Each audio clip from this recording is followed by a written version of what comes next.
ऐसे 700 forming an opinion, इसमें unmodified opinion देते हैं। इसका ऑब्जेक्टिव क्या होता है कि हम एविडेंस लेते हैं, इवैल्यूएशन करते हैं, मतलब कंक्लूजन ड्रॉ करते हैं, देन हम अपना ओपिनियन दे देते हैं। और दूसरा इससे रिलेटेड हम रिटन रिपोर्ट ले लेते हैं। तो स्पेसिफिक इवैल्यूएशन बाय ऑडिटर, तो ऑडिटर को क्या क्या इवैल्यूएट करना है, तो उसको ये देखना है कि फाइनेंशियल स्टेटमेंट एडिक्वेटली डिस्क्लोज कर रहे हैं, सिग्निफिकेंट अकाउंटिंग पॉलिसी और फाइनेंशियल स्टेटमेंट एडिक्वेटली डिस्क्लोज कर रहे हैं कि जो हमारे इंटेंडेड यूजर्स हैं वो समझ जाएं effect of material transaction and event, and जो अकाउंटिंग पॉलिसीज हैं वो कंसिस्टेंट हैं with applicable FRF and appropriate हैं, और जो हमारी इन्फो है वो क्योर है, comparable, understandable, relevant and reliable, और जो मैनेजमेंट जो अकाउंटिंग एस्टिमेट लगाती है वो रीजनेबल, एंड टर्मिनोलॉजी जो फाइनेंशियल स्टेटमेंट में हम यूज़ कर रहे हैं वो एप्रोप्रिएट है। तो ये पर्पस वाला पार्ट इतना इंपॉर्टेंट नहीं है। देन हम देखेंगे फॉर्म एंड ओपिनियन। तो ओपिनियन फॉर्म करने के लिए हम रीजनेबल अश्योरेंस लेते हैं कि फाइनेंशियल स्टेटमेंट आप free from material statement. Then हम अपना फॉर्म करते हैं ओपिनियन की फाइनेंशियल स्टेटमेंट आप prepared in all material respect as per applicable FRF and financial statement. फिर देखेंगे अगर हमारे फाइनेंशियल स्टेटमेंट प्रिपेयर गए हैं as per fair presentation framework, then evaluate करेंगे कि जो फाइनेंशियल स्टेटमेंट है वो अचीव कर रहे हैं एफपी फेयर प्रेजेंटेशन, वो कैसे करेंगे ओपीएससी से, और जो फाइनेंशियल स्टेटमेंट में नोट्स जो है उसमें ट्रांजेक्शन इवेंट्स वो अचीव करिए फेयर प्रेजेंटेशन। ओपीएससी हमारा overall presentation, structure and content of financial statement. तो ये पूरा स्टैंडर्ड अनमोडिफाइड ओपिनियन के लिए कि जब हमें फाइनेंशियल स्टेटमेंट प्रिपेयर हुए in all material respect as per FRF. तो बेसिक एलिमेंट में आता है हमारा title independent auditor report, then address में आता है as per circumstances of engagement. वो डिपेंड करता है कि अगर जीपीएफएस है तो मेंबर्स के लिए, एसपीएफएस है तो बोर्ड ऑफ डायरेक्टर्स के लिए। देन थर्ड है हमारा ऑडिटर ओपिनियन की first section of auditor report होता है ये। तो इसमें आइडेंटिफाई करना होता है एंटिटी जिसका हम फाइनेंशियल स्टेटमेंट ऑडिट कर रहे हैं, फिर उसमें लिखेंगे कि हमने फाइनेंशियल स्टेटमेंट ऑडिट किए हैं। देन फाइनेंशियल स्टेटमेंट के अंदर वाले यानी कि identify title of each statement comprising financial statement, then ऊपर वाले और नीचे वाले, ऊपर वाले डेट और पीरियड, नीचे वाले notes, refer to notes. Then हम एक्सप्रेस कर देंगे अनमोडिफाइड ओपिनियन एज पर एफपीएफ फेयर प्रेजेंटेशन फ्रेमवर्क। तो यहाँ पे इसमें दो में से एक फ्रेज का हम यूज़ कर सकते हैं और ये क्वेश्चन भी आ सकता है पूरा पूरा लिखने को कि ना और ओपिनियन फाइनेंशियल स्टेटमेंट प्रेजेंट कर रहे हैं fairly in all material respect as per applicable FRF, या दूसरा कि in our opinion financial statement दे रहे हैं true and fair view of जो भी हो बैलेंस शीट या PNL as per applicable FRF. फिर फोर्थ आ गया हमारा बेसिस ऑफ ओपिनियन सेक्शन।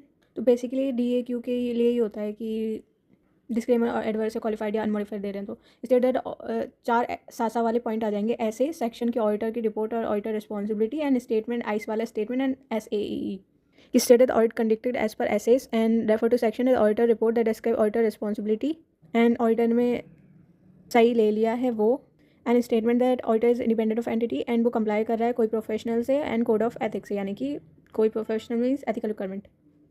फिर हमारा गोइंग कंसर्न वाला पॉइंट है कि वो ऐसे 570 में रेफर करना होगा।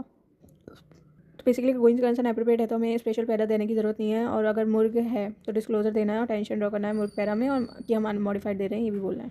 देन आ गया हमारा कैम, लिस्टेड एंटिटीज़ के केसेस में कैम लगता है। देन 7 आ गया other info whether applicable as per ऐसे 720 जो एनुअल रिपोर्ट और फाइनेंशियल स्टेटमेंट के बीच में डिफरेंस जो देखते हैं वाला। Then responsibility of financial statement की एक सेपरेट सेक्शन होगा जिसमें रेस्पॉन्सिबिलिटी ऑफ फाइनेंशियल स्टेटमेंट होंगी क्या होती है, preparing financial statement applicable FRF and internal control जो लगा रहे हैं ताकि हमारे financial statement free from material statement assessing करेंगे entity's ability to continue as going concern and whether use of going concern basis of accounting appropriate होना चाहिए। Then identify करेंगे those responsible for oversight of FRP fair presentation framework जो भी है। Then also refer to TCWG अगर as per FP बने then हम बोलेंगे कि फाइनेंशियल स्टेटमेंट देते हैं true and fair view. Then other reporting responsibility as per ऐसे 540 कारो 2020 एंड 143.3।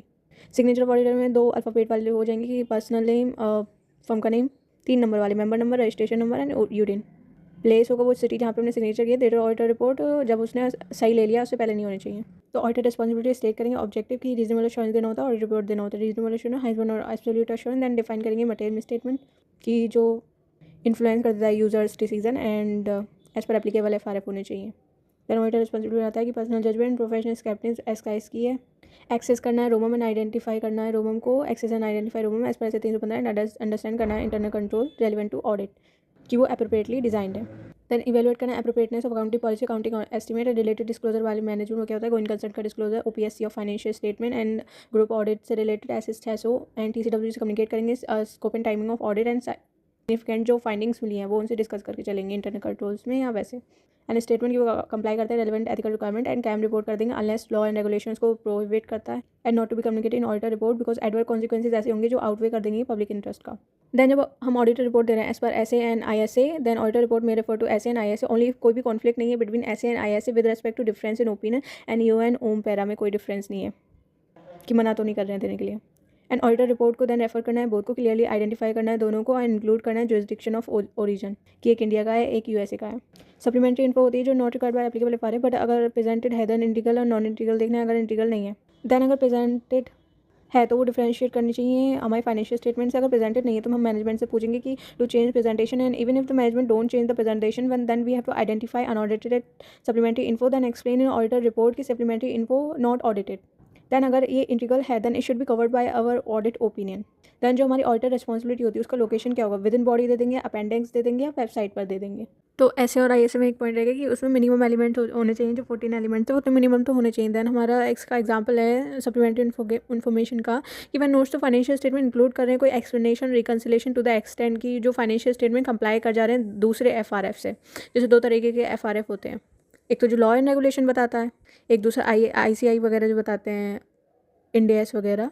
तो अगर उन लॉ एंड रेगुलेशन की जगह दूसरा IND-AS वाले से कंप्लाई कर जाए हमारे नोट्स, तो इसको हम ऐसी इन्फॉर्मेशन मानेंगे जो डिफरेंशिएट नहीं कर सकती फाइनेंशियल स्टेटमेंट से, तो उसका ओपिनियन कवर करके चलेगा सच नोट्स और schedules cross reference from FS। और दूसरा जब एडिशनल P&L जो डिस्क्लोज कर रहा है स्पेसिफिक आइटम ऑफ एक्सपेंडिचर, और हमने इसमें फाइनेंशियल स्टेटमेंट में अपेंडिक्स की तरह दिया है, तो उसको हम डिफरेंशिएट करते हैं तो उस पर उसका ओपिनियन नहीं होगा, तो वो मैनेजमेंट से ही बोलेगा कि इसका प्रेजेंटेशन चेंज करो, कि मतलब ये डिफरेंशिएट होनी चाहिए।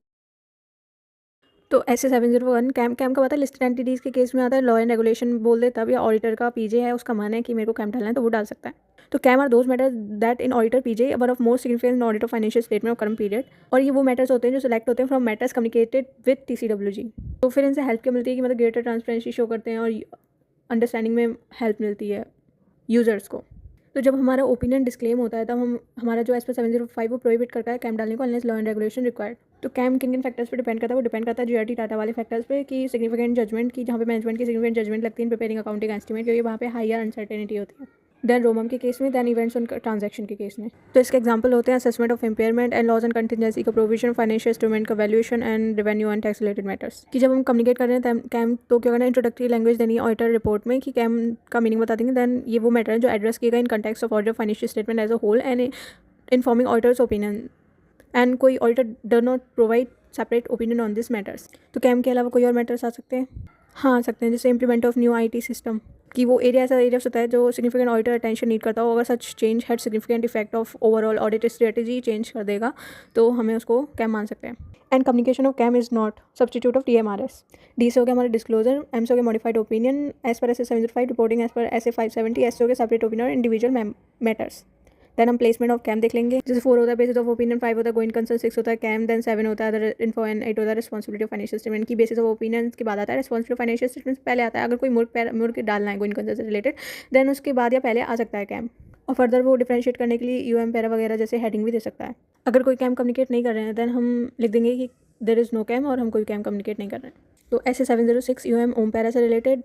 UM para including auditor report जो रेफर करता है मैटर एप्रोप्रिएटली प्रेजेंट और डिस्क्लोज इन फाइनेंशियल स्टेटमेंट, जो ऑडिटर के PJ में फंडामेंटल होते हैं, तो users understanding of financial statement. And when auditor include UM para he shall include UM para with separate section of auditor report with heading UM para, and in that para he should give clear reference to matter being emphasised and with relevant disclosure that fully describe the matter that can be found in financial statement. जैसे कि आपको note 43 में इससे related आपको सारी बातें मिल जाएंगी।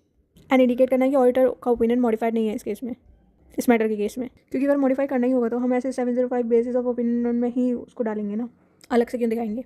तो प्रोवाइडेड ये कि auditor opinion is not modified as per SA 705 and not determine cam.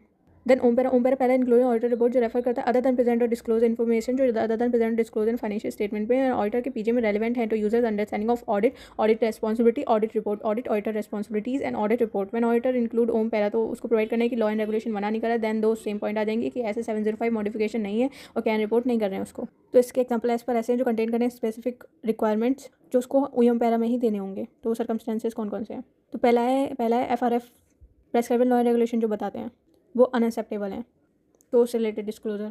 तो ऐसे 210, 800 और 800 की SPF अलर्ट करना है यूजर्स को उससे रिलेटेड। दैन ऐसे 540 की facts become know after audit report, तो न्यू अमेंडेड ऑडिट रिपोर्ट जो दे रहे हैं एज पर ऐसे 560 सब्सिक्वेंट इवेंट्स वाला केस। तो फिर ये अदर सर्कमस्टेंसेज हैं जहाँ पे वो खुद ही कंसीडर कर सकता है। दो बाद वाले, दो पहले वाले। दो बाद वाले हो गए uncertainty related to future outcome, exceptional litigation, regulatory action, और या सिग्निफिकेंट सब्सिक्वेंट इवेंट हो रही है एज पर 560, तो वो वाले। दो पहले वाले अर्ली एप्लीकेशन हो गया न्यू अकाउंटिंग स्टैंडर्ड्स का जिसका मटेरियल इफेक्ट है। देन दूसरा पहले वाला हो गया कि मेजर कैटेस्ट्रॉफ हो गया, भूकंप वगैरह आ गया, और UM पैरा भी सब्स्टिट्यूट नहीं है DMRS का। तो ऐसे 705 मॉडिफिकेशन टू ओपिनियन तो वो कब एक्सप्रेस करेंगे मॉडिफाइड ओपिनियन? तब करेंगे जब हमारे पास सफिशिएंट एंड एप्रोप्रिएट एविडेंस है कि मटेरियल में स्टेटमेंट एग्जिस्ट करती है। सफिशिएंट एंड एप्रोप्रिएट एविडेंस नहीं है कि, तो इसलिए हम कंक्लूड नहीं कर पा रहे हैं कि financial statement free from material statement है, कि अगर होगा या नहीं होगा। सही। देन टाइप ऑफ ओपिनियन हमारे तीन होते हैं, क्वालिफाइड, एडवर्स एंड डिस्क्लेमर। तो इनको कब को इशू करते हैं? जब ऑडिटर कंक्लूड करता है क्वालिफाइड ओपिनियन के केस में कि सफिशिएंट एप्रोप्रिएट एविडेंस है, तो उसका इफेक्ट जो है मटेरियल परवेसिव मटेरियल होना चाहिए, बट परवेसिव नहीं है। देन अगर सफिशिएंट एंड एप्रोप्रिएट एविडेंस नहीं है, देन उसका इफेक्ट जो है पॉसिबल इफेक्ट मटेरियल है बट परवेसिव नहीं है। एंड एडवर्स के केस में कि उसके पास एविडेंस है, उसका इफेक्ट मटेरियल भी है एंड परवेसिव भी है। देन डिस्क्लेमर के केस में कि उसके पास एविडेंस नहीं है बट उसका इफेक्ट जो है वो मटेरियल है और परवेसिव भी है। तो इसको फॉर्म एंड कंटेंट देख लेते हैं तीनों का। देन ओपिनियन की हेडिंग वर्डिंग्स क्या होगी? क्वालिफाइड ओपिनियन के केस में लिखेंगे कि एक्सेप्ट फॉर इफेक्ट्स और possible effect of matter describe in basis of qualified opinion section, की one reporting as per FPF की फाइनेंशियल स्टेटमेंट प्रेजेंट की गई fairly in all material respect और ट्रू एंड फेयर व्यू दे रहे हैं in according with applicable FRF। Then दूसरा की रिपोर्टिंग अगर कंप्लायंस फ्रेमवर्क के अकॉर्डिंग हो रही है तो वो प्रिपेयर की गई इन all material respect in according with applicable FRF। और एडवर्स के केस में क्या उसको स्टेट करना है कि because of significance of matters describe in basis BOAQ section, कि जब हम रिपोर्टिंग कर रहे हैं as per FPF financial statement do not present fairly और do not give true and fair view in accordance with applicable FRF। And as per अगर compliance framework है तो has not been prepared in all material respect. Disclaimer के case में बस normally as per 700 हम ये कहते हैं कि फाइनेंशियल स्टेटमेंट ऑडिट की है, लेकिन हम कहेंगे कि we were engage to audit और ऑडिटर एक्सप्रेस नहीं करता है कोई भी opinion because of significance of matter जो डिस्क्राइब किए गए BODQ सेक्शन में, एंड ऑडिटर को साइड भी नहीं मिला है। देन तो एक तो ओपिनियन वाला होता है हमारा ऑडिट रिपोर्ट में। देन हमारे नीचे आता है बेसिस ऑफ ओपिनियन, कि फर्स्ट सेक्शन तो ओपिनियन, देन दूसरा सेक्शन की बेसिस ऑफ ओपिनियन। तो जब हम DAQ दे रहे हैं तो क्या होगा इंक्लूड करेंगे description of matter of modification, उसके मटेरियल में स्टेटमेंट के अमाउंट से रिलेटेड हम डिस्क्रिप्शन देंगे, क्वांटिफिकेशन देंगे कि फाइनेंशियल फैक्ट क्या होगा उसका, if not practicable then state करेंगे फैक्ट कि हम नहीं कर सकते, मतलब हम उसका अमाउंट नहीं बता सकते। देन उसका डिस्क्लोजर देंगे कि एक्सप्लेन करेंगे उसके बारे में कैसे। अगर डिस्क्लोजर नहीं दिया है मैनेजमेंट है तो डिस्कस करेंगे TCWG से कि इनसे क्या डिस्क्लोजर दिलवाओ, डिस्क्राइब करेंगे नेचर उसका और इंक्लूड करेंगे ओमिटेड डिस्क्लोजर जो इन्होंने नहीं दिया है, हम उसको इंक्लूड कर देंगे। अगर हम एविडेंस नहीं ले पा रहे हैं तो स्टेट कर देंगे रीज़न। फिर बेसिस ऑफ ओपिनियन में जो 4 पॉइंट आते हैं ससा वाले, उसमें ऑडिटर रिस्पॉन्सिबिलिटी वाला पॉइंट नहीं आएगा, उसी के अंदर वो वाले 3 पॉइंट आ जाएंगे कि एक वो सेक्शन देना होता है ऑडिटर रिस्पॉन्सिबिलिटी, उसके अंदर आएंगे कि कंडक्ट किया गया ऑडिटर पर ऐसे ऑडिटर रिपोर्ट इशू कर दी और वो नहीं ले पाया सफिशिएंट एंड एप्रोप्रिएट एविडेंस, और जो इंडिपेंडेंट था एथिकल रिक्वायरमेंट वो कंप्लाई करता है कोड ऑफ एथिक्स। और अगर हम जो हमारी नॉर्मल फुल रिपोर्ट है और उसमें हम एडवर्स या डिस्क्लेमर दे रहे हैं तो हमें सिंगल स्पेसिफिक एलिमेंट पे ये नहीं लिखना है कि हम अनमॉडिफाइड दे रहे हैं, वरना कॉन्ट्रडिक्टरी हो जाएगा। देन परवेसिव इफेक्ट हो गया कि हमारा कि material statement not confined to specific EI elements, accounts और आइटम्स। पहले तो नॉट कन्फाइंड, अगर कन्फाइंड हैं तो वो सब्सटेंशियल पोर्शन बन जाता है। परवेसिव तभी होगा जब उन्होंने डिस्क्लोजर नहीं दिया था बट वो रिक्वायर्ड था फॉर फंडामेंटल यूजर्स अंडरस्टैंडिंग के लिए। देन क्वेश्चन आ सकता है कि इंगेजमेंट एक्सेप्ट कर लिया और मैनेजमेंट उसके बाद इम्पोज कर रहा है लिमिटेशन कि हम एविडेंस ही नहीं ले पा रहे, तो लिमिटेशन है स्कोप बाय मैनेजमेंट की रिक्वेस्ट करेंगे आप रिमूव कर दो, बट मैनेजमेंट रिफ्यूज़ कर देती है। देन हम कम्युनिकेट करेंगे TCWG से और डिटरमाइन करेंगे कि क्या हमें अल्टरनेटिव ऑडिट प्रोसीजर करना है। देन कम्युनिकेट और अल्टरनेटिव ऑडिट प्रोसीजर करने के बाद भी हमें एविडेंस नहीं मिल पा रहा, देन हमें डिटरमाइन करना होगा पॉसिबल इफेक्ट की मटेरियल परवेसिव अगर नहीं है, मतलब डिटरमाइन करना पॉसिबल इफेक्ट की मटेरियल है बट परवेसिव नहीं है। देन क्वालिफाइड ओपिनियन जो हमने पीछे ही देखा, अगर मटेरियल परवेसिव है तो हम विड्रॉ कर देंगे बट कम्युनिकेट कर देंगे TCWG की matter that give rise to modification, and अगर विड्रॉ नहीं कर रहे हैं तो डिस्क्लेम कर देंगे ओपिनियन को। और विड्रॉल नॉट परमिटेड होता है ऑडिटर रेजिग्नेशन जब लिस्टेड एंटिटी केस में करके जाता है तो सभी डायरेक्टेड देती है before resignation from end of quarter कि अगर वो प्रपोज करता है रिजाइन करने के लिए, अगर विदिन 45 डेज है from the end of quarter तो उसको लिमिटेड रिव्यू रिपोर्ट देनी होगी फॉर Q1, एंड अगर मोर देन 45 डेज है तो LR रिपोर्ट देनी होगी and audit of Q1 and next quarter की। अगर उसने लिमिटेड रिपोर्ट दे दी Q1, Q2, Q3 की तो भाई तुम फिर पूरी दे दो, चारों क्वार्टर की दे दो audit report for full year. And for examples refer book 701 comparative info, मतलब कंपेरिजन वाली है तो दैट मीन्स प्रीवियस है। देन अमाउंट ऑफ डिस्क्लोजर देख लेंगे, फाइनेंशियल स्टेटमेंट जो करंट फाइनेंशियल स्टेटमेंट के करंट या फाइनेंशियल स्टेटमेंट के हैं वो रिलेट जो कर रहे हैं प्रीवियस पीरियड वाले, मतलब पीछे से ठीक से उठ के आए हैं, तो उसी से रिलेटेड हम ऑडिट प्रोसीजर करेंगे। Comparative information agree with amount of disclosure prior period, and जो अकाउंटिंग पॉलिसीज हैं वो कंसिस्टेंटली फॉलोड हैं, अगर कोई चेंज हुआ है तो उसको ACPD कर दिया है।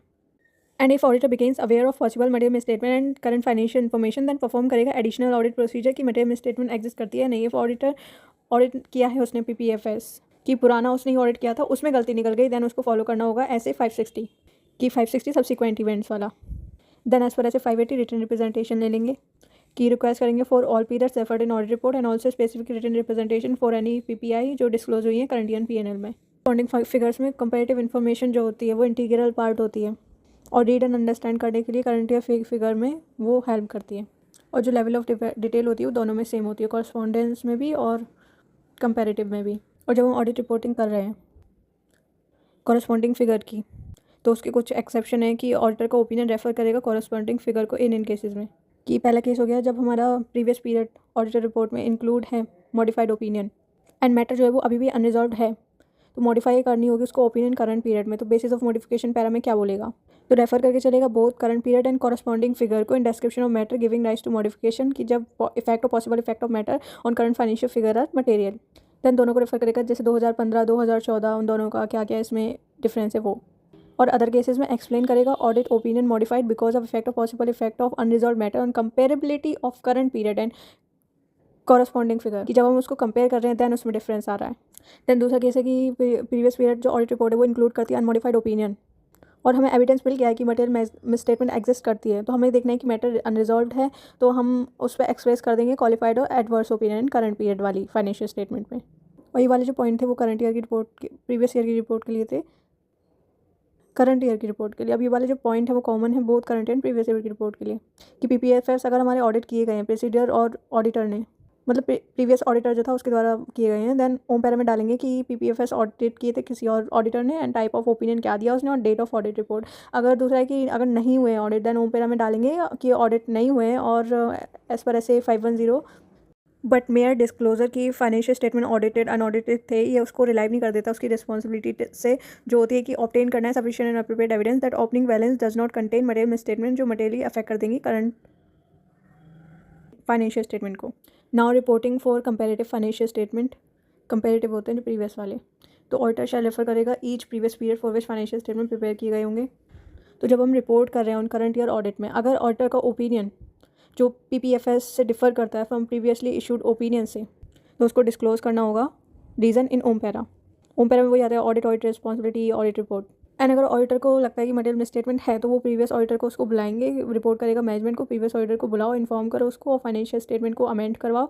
देन वो अमेंड करके देगा न्यू रिपोर्ट के साथ, कि फाइनेंशियल स्टेटमेंट अमेंड होंगे और न्यू फ्रेश रिपोर्ट आएगी, और उसको जो रिपोर्ट करना है वो सिर्फ करंट पीरियड पे रिपोर्ट करना है।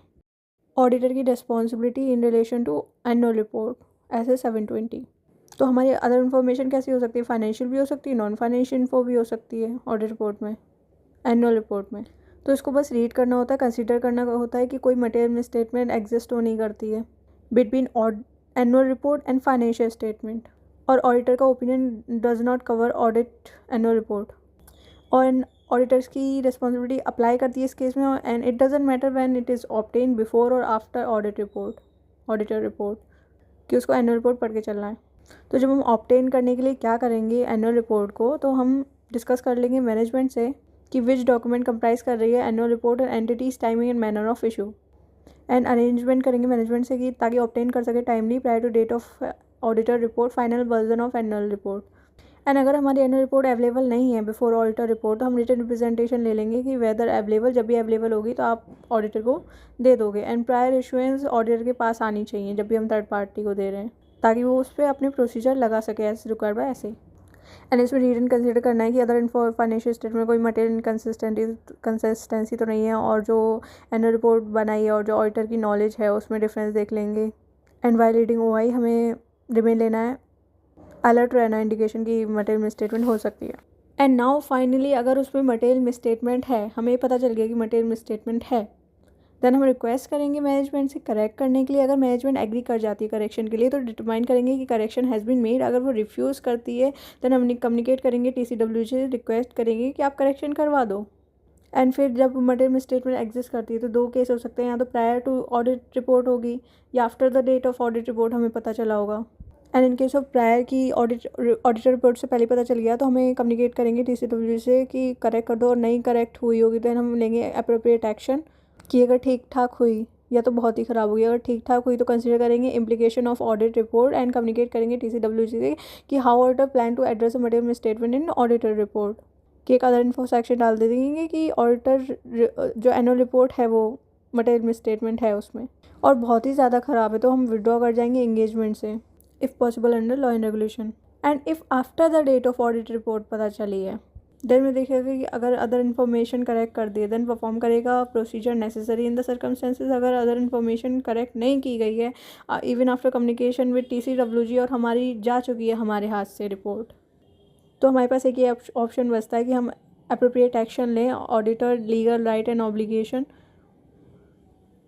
मतलब कंसिडर करते हुए जो उसके लीगल राइट एंड ऑब्लिगेशन होंगे to seek have the uncorrected जो मिसस्टेटमेंट है वो अप्रोप्रिएटली ब्रॉट हो रही to the attention of user for whom जिनके लिए ऑडिट रिपोर्ट हमारी प्रिपेयर की गई थी। एंड इन केस अगर उसकी देन बिल्कुल अलग पॉइंट होगी फाइनेंशियल स्टेटमेंट में मटेरियल स्टेटमेंट है ऑडिटर की अंडरस्टैंडिंग को नीड टू बी अपडेटेड, वो रेस्पॉन्ड करेगा as per other SAs, then वो इसमें नहीं आएगा।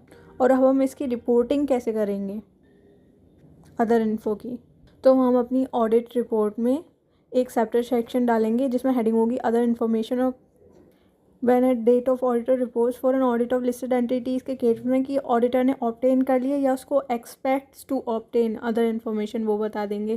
फॉर एन ऑडिट ऑफ जब हम अनलिस्टेड का कर रहे हैं तो ऑडिटर ने ऑब्टेन कर लिया सम और ऑल अदर इन्फॉर्मेशन जो रिक्वायर्ड थी वो ऑब्टेन करनी है वो बता के चलेंगे उस सेक्शन में। तो यहाँ से रियल स्टार्ट होता है कि कैसे करेंगे उसको। तो स्टेटमेंट देंगे कि मैनेजमेंट रिस्पॉन्सिबल है एनुअल रिपोर्ट बनाने के लिए एंड आइडेंटिफिकेशन ऑफ जो हमें अदर इन्फो ऑब्टेन करनी है prior to date of auditor report unlisted के केस में जो होती है, मतलब बोथ के केस में। अनलिस्टेड एंटिटीज़ के केस में other information expected to be obtain after the date of audit report वो वाली आ जाएंगी। फिर ये 3 पॉइंट अलग से वही 3 पॉइंट नीचे भी थोड़ा रेफर करेंगे कि स्टेटमेंट की auditor opinion does not cover other info and description of auditor responsible with respect to other opinion with respect to other info.